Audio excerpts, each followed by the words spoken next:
Hey guys, what's up? It's Justin, aka Diego, talking about enchants and professions. And today I got a surprise for you. Bam! High definition. Be streaming all my videos in 1080 now, so be sure to check that out. Hopefully, it looks better than the previous videos I've been doing, but I finally figured out how to do it, so you get to watch me dance in high definition here in a little bit when I get to it. But I basically wanted to put some filler time in here in the beginning and the end because I wanted to talk about enchants and professions like you obviously saw in the beginning of the video there. The way you want to enchant is you want to maximize your tanking capabilities. And the best way to do that pretty much is just stamina enchants. There's a pretty much stamina enchant for every slot except for your back. It, and we'll talk about that when we get there. But assuming you are not struggling for defense and you're not starting out, you want to go stamina. Now, if you do need defense, obviously enchant for defense. And if you're still not capped, then you gem for defense. You never gem for defense and enchant stamina. You always want to enchant for defense and then gem for stamina. But if you still need defense, gem for defense. And then once you get more gear, you can take your gems out. And then once you get more gear, you can start switching your enchants over to stam enchants. So you see the shoulder enchant here. It's the PvP enchant. That's the best stam effective health enchant. The back enchant, another good effective health enchant, 225 armor. Stuff like Agi, guys. Agi, there's an Agi back enchant, and obviously there's a defense one. You should use the defense one if you're not decapped. And same thing with the chest here. Use a defense if you're not capped. But the thing with Agi, guys, is that belongs in like avoidance type gear. If you're avoidance type tanking, which is good, but I mean, you want to look as good as you can to people at first glance. And the only thing that people really base tanks off of are their stamina pool. So the best way, to make yourself look better is just to, like the shield's a good example. 100 and the bracers, it's only 18 stam, which is about 190 stam, about 200 stam. It's pretty minimal, but I mean, it's all those little bits are gonna help you look better. On obviously on the legs, you're gonna go the 55 stam route, 22 agi. On the boots, obviously the most stam you get is 22. The minor run-ins, keep in mind the Tusker's Vitality, the minor run speed increase does not stack with Pursuit of Justice. So if you run Pursuit of Justice, it's a waste to get Tusker's Vitality. If you don't, Tusker's Vitality might be okay, but you're still going to get more stam, obviously, from just 22 stam. And I just wanted to go through here and show you kind of the different kinds of enchants. I was trying to find a defense one for bracers. I don't think there is one. But obviously, for professionals, guys, I'm an enchanter, so I got stamina on my rings, obviously. And for my other specs, it's attack power and then spell power for holy. Same thing you guys can do. If you're a leather worker for some reason, you want to do the 102 stam on your bracers.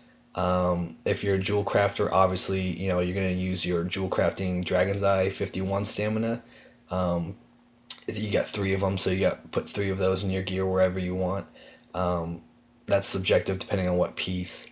But for professionals, guys, and just keep an eye out on some of these things like Titan Weave, just as I'm going through here, some of the different types of enchants you can do. Another good hand enchant you can do on your gloves is, what do they call it? It's the 2% threat and the 10 parry. That's pretty good. That belongs in like a threat piece.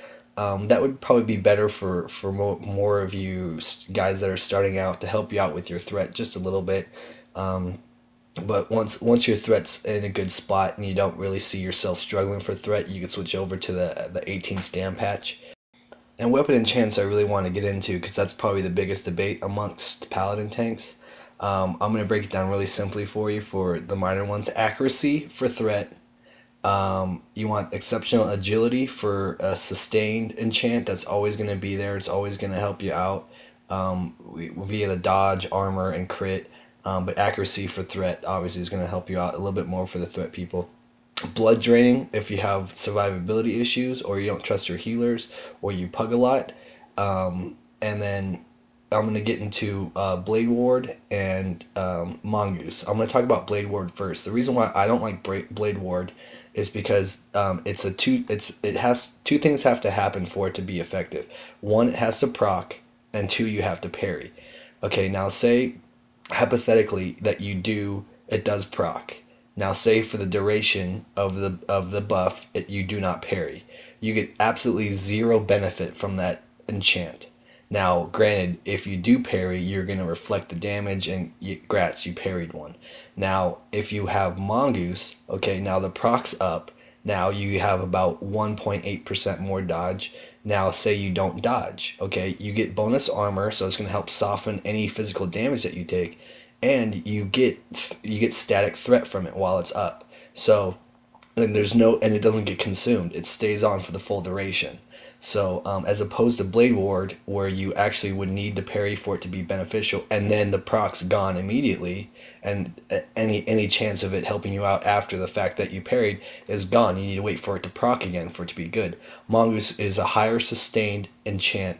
The proc time is higher, and the benefit is better when you don't dot, the avoidance fails on you. So you got the static threat from it, even though you may not dodge or dodge, but with Blade Ward you need to parry to get that kickback threat. And for Professions, real quick guys, it's the same kind of concept. You want to do stuff that's going to maximize your health pool. So Jewel Crafting gives you a total of 63 stamina. Leatherworking, the patch on the wrist, gives you a net gain of 62 stamina. And everything else is pretty much like enchanting and mining, like I currently am. Gives you a total of 100. It gives you 60 stamina for a total of 120 stamina total.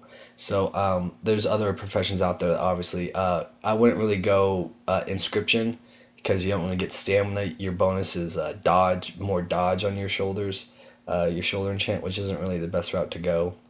But that's basically the video, guys. Any questions or comments, hit me down below. And thanks for watching. Subscribe if you like these videos. Check my channel out for more. Thank you guys. Have a good one.